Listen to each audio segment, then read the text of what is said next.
Okay, so it's Friday night and I'm going to do a video about a subject that's close to my heart, and it's an organisation called Disabled Parents Network. Now you might think that sounds like a charity. Well, it supposedly is a charity, but not a very good one if you ask me, and a lot of people are feathering their own nests by working for this charity.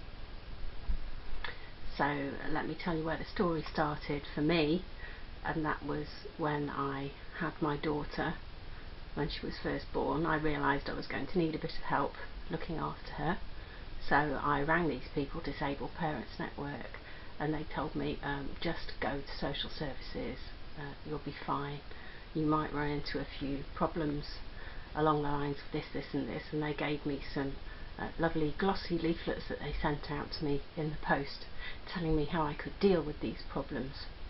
Now they said things like the government guidance is if you're a disabled person, the adults department at social services should be the ones that help you, because that's what the government guidance says. But the facts are that when you go to social services and you need help with parenting, what they will actually do is refer you to children and families, and of course that's when the problems start for most disabled people. And of course Disabled Parents Network keep very, very quiet about what those problems are and how serious they're going to be, because it's actually their business, and I mean business. They earn money out of advising disabled people like me on how to go about their exchanges with social services. They know perfectly well that disabled people are going to run into a lot of problems, but they don't say anything about that.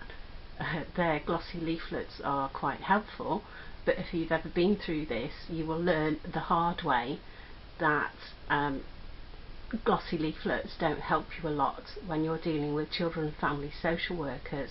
What they always do to disabled people is secretly investigate them for what is called unintentional neglect, which means you may be neglecting your child without meaning to, simply because you can't cope with the demands of parenting.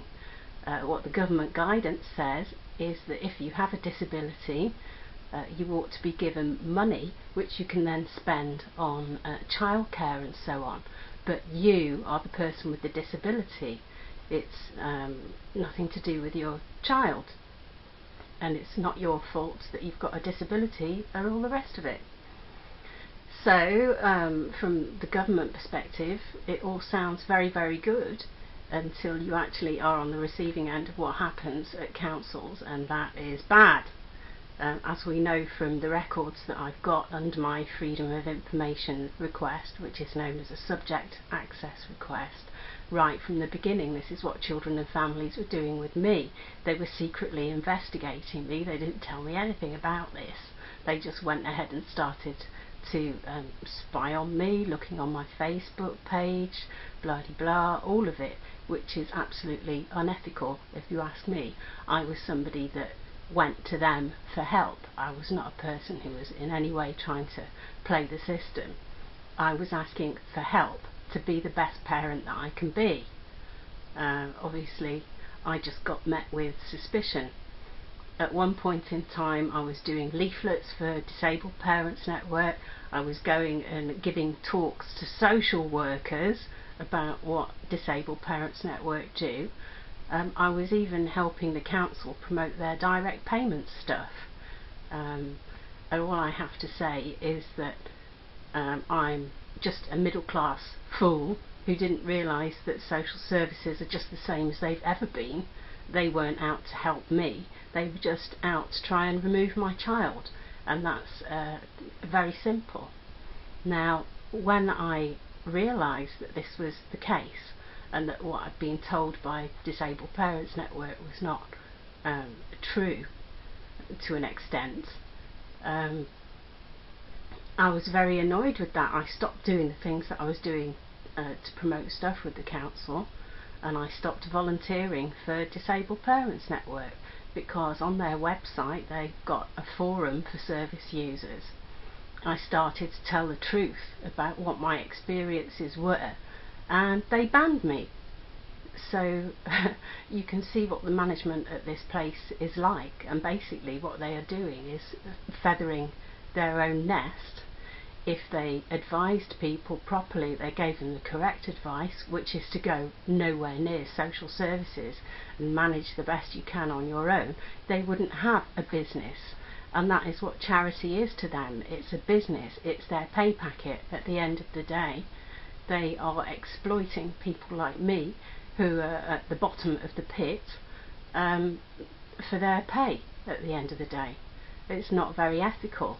I was wondering why a lot of their staff started to leave, and basically this is the answer. People started to see through it, that the advice that they were giving disabled parents was disingenuous. I can't say outright that it's a lie. I mean, some of the things that they've said have been very useful to me in terms of dealing with social services, but on the other hand they've got me into a lot of trouble, and I mean a lot of trouble, because I was going down to the council, talking to social workers, giving these talks to people, and that was just raising my profile at the council as being somebody who was a nuisance, and somebody who needed to be stopped, and somebody that needed to be hassled in case I was a threat to them. So it hasn't done me any favours, basically. And I really resent being banned from a forum where all I was doing was telling the truth about my experiences and trying to ward people off doing the same naive thing that I did, and believing the glossy leaflets about how everything would be okay, because it wasn't. And when I was working on their helpline as a volunteer, I heard countless stories like mine, what people have been through when they've been to social services. I know it's not an easy ride, and many people trip up because there's so many things that social workers can latch onto about people who are in unfortunate circumstances, that means it makes it very easy for them to start looking at ways to remove your child from you.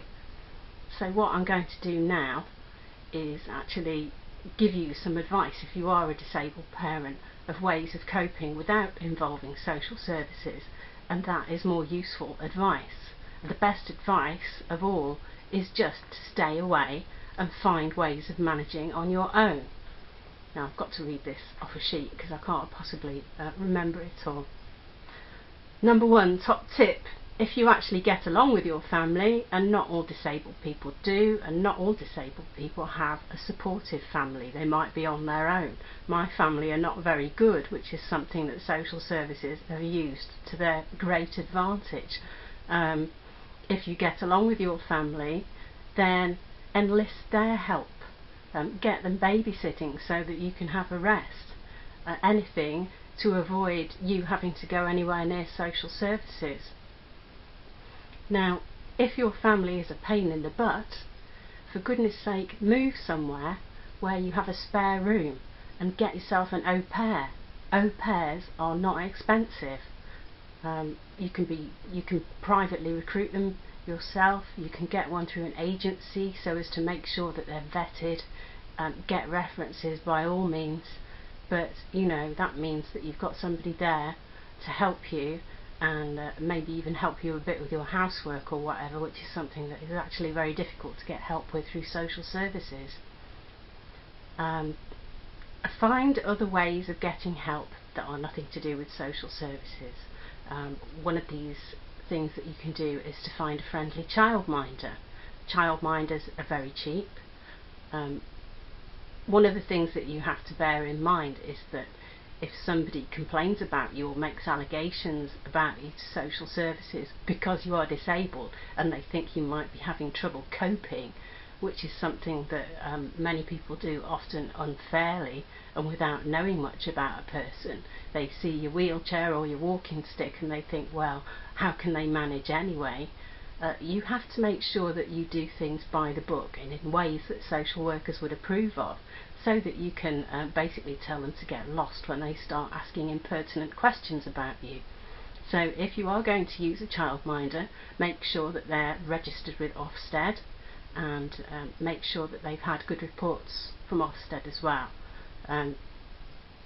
You need to show that the appropriate people are involved in childcare for your children, not just some old granny at the end of the road who can't really cope anyway and you're just using her because she's cheap and so on. You need to make sure that you've got good people involved. Make sure you're getting disability living allowance. Sounds obvious, but every little helps, and the extra money is very useful. You can use some of that money. You don't have to tell them what it is exactly you're using DLA for. It's up to you how you use it to support yourself.